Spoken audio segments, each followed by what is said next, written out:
Our next speaker, Richard Firth, is last year's winner of the Conscious Companies Awards. I've been down that road before, as I mentioned earlier, although, as we've seen, each year the bar has been raised, making the achievement even more significant and valuable. Richard is the driving force behind the innovative success of MIP Holdings.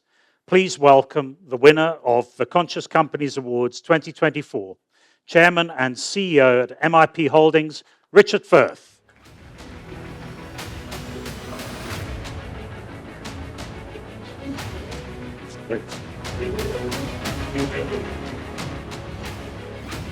Sure.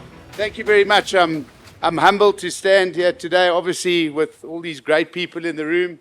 Thank you for taking time out to come and listen to us. Brenda, you chose a crazy subject, chaos, because I really feel everything is just chaos at the moment. It's easy to say we could jump off the planet, but actually we all got to live here and we got to carry on doing what we're doing. But I'm just a humble programmer, software engineer, not really built to do this kind of stuff. So the first thing I had to do is go and find out what does chaos to consciousness actually mean before I come and talk about it.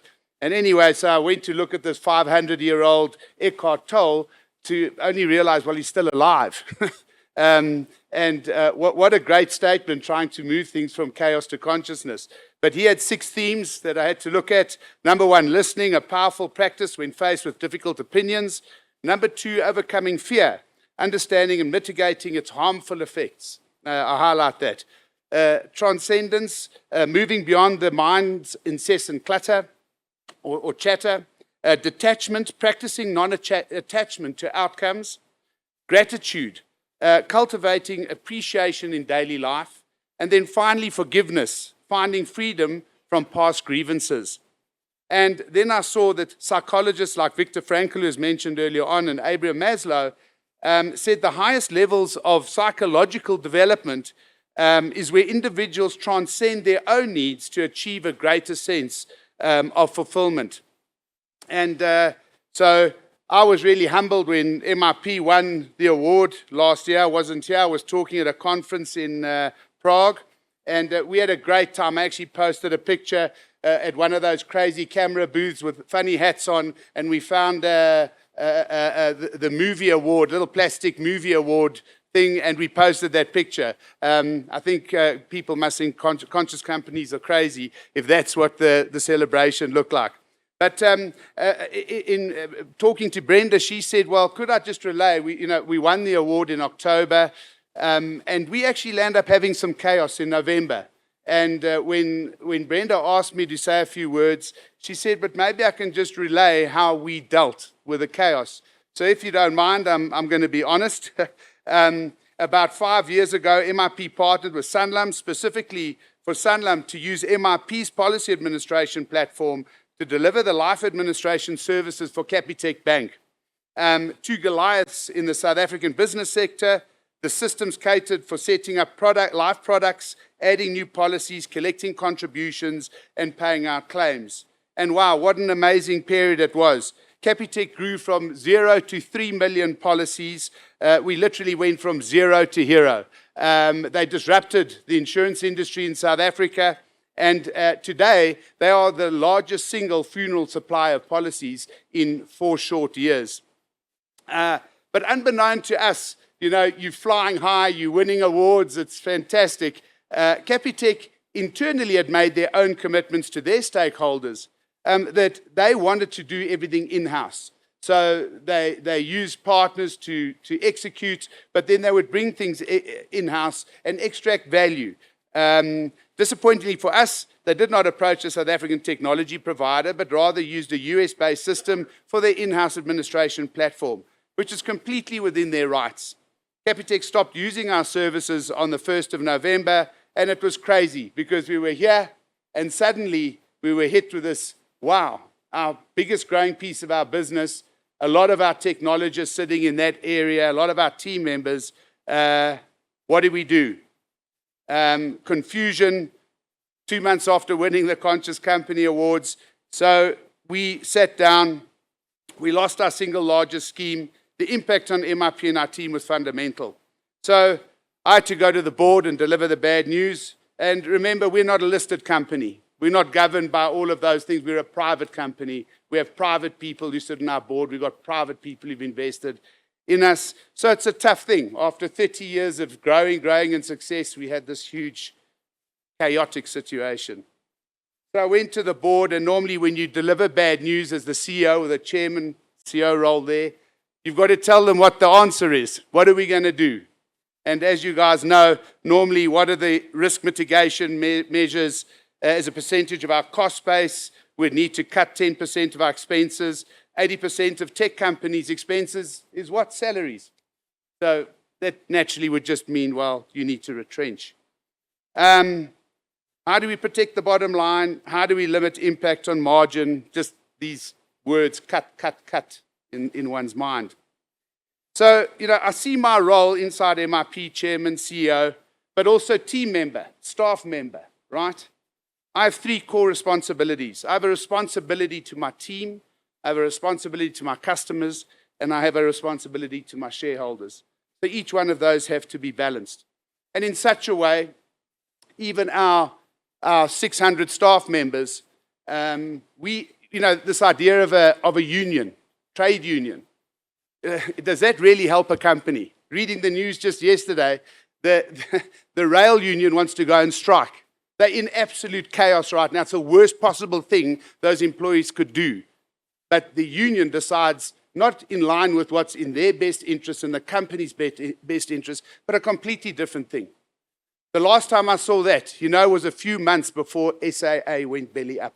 You remember they went on strike, not understanding what's actually happening in the company. So one of our team members, we actually appointed to the board. One of the staff members sits in the board as a company representative. They can report what they want back to the staff of MIP. So in understanding all of this, Toll's self-transcendence, moving beyond the mind's incessant chatter, I told the board that we are not retrenching anyone. The executive agreed with me that we need to bed down and we need to look for new business. And we need to look hard and we need to look quickly, because bottom line, things weren't looking great. So stress, late nights, no sleeping, at a point in life when I thought I was actually getting to relax a little bit more. Nope, but back to the entrepreneurial heydays of trying to drum up business urgently. So remembering again Toll's overcoming fear, understanding and mitigating its harmful effects. And what really happened in my personal time in these last 6 or 7 months, many hospital visits, procedures, gastroscopy, colonoscopy, stomach ulcers, digestive issues is not easy. And that's a real point that I think even our government looks at business and says, well, you just need to do this stuff. But it's not so easy to actually do when you're in the heart of battle. I even went to see a psychologist. Didn't think I was there. Just built this company. I'm doing well, but actually I better go and see a psychologist to see something wrong internally. But every specialist I saw, they just looked internal and said, dude, you are suffering from massive stress. You need to get control of where you are. So it was fantastic. My guys, bed down, we went overseas. We actually externalized. We found companies needing software engineers. And actually last month, we actually got rid of the whole hump. Everything back to normal, back to consciousness. And thank you. It was a tough run, but there's some little things that are happening today in South Africa that I do want to touch on if we're going to send our president a letter or whatever the case might be. But I saw recently that a court case was won, but one of the about dual citizenship. But one of the lucky things we had people who had dual passports. They didn't have to apply for visas. We could get overseas and we could sell South Africa, and it worked. The majority of the guys we actually sold into America, Europe, Scandinavia, the UK. So unbelievable. But here we've got politicians with a completely different weird agenda that why aren't we all fighting for our country? Why aren't we all just conscious leaders trying to do what we need to do? We had built our own software engineering base, so we have our own internship. 600 people have been through there. They all earn great salaries. We actually don't even look to market. We go into low-income communities. We find absolute gems in those places. But one thing we insist, you've got to speak English. And another weird thing, we've just had a court case around the Bella Act.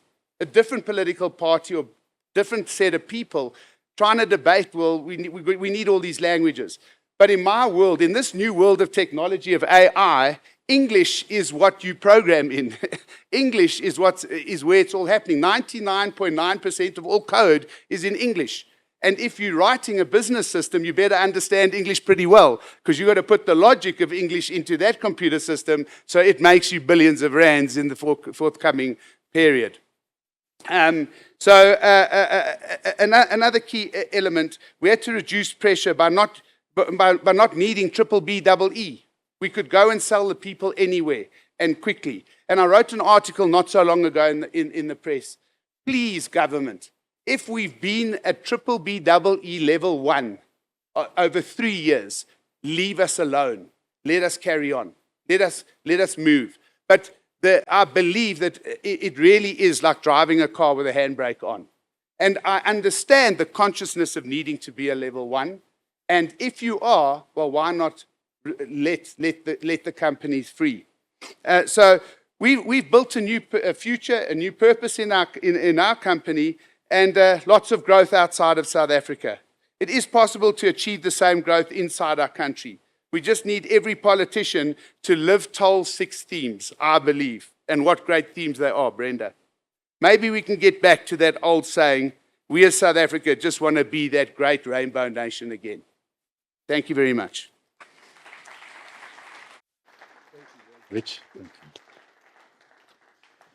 My goodness me, as I was walking in this morning, Richard and I connected, walked along the street. We've known each other for many years. I've known Nas as well. You've reminded me that, oh my goodness, we need to get together and we need to talk. We need to have dinner. We need to get our wives together as well, because they can share 1 or 2 stories in the background as well. But thank you, Richard, for being so honest and so transparent about the challenges that you have faced and how you have overcome those. Really inspirational and greatly appreciated. Let's give you another round of applause.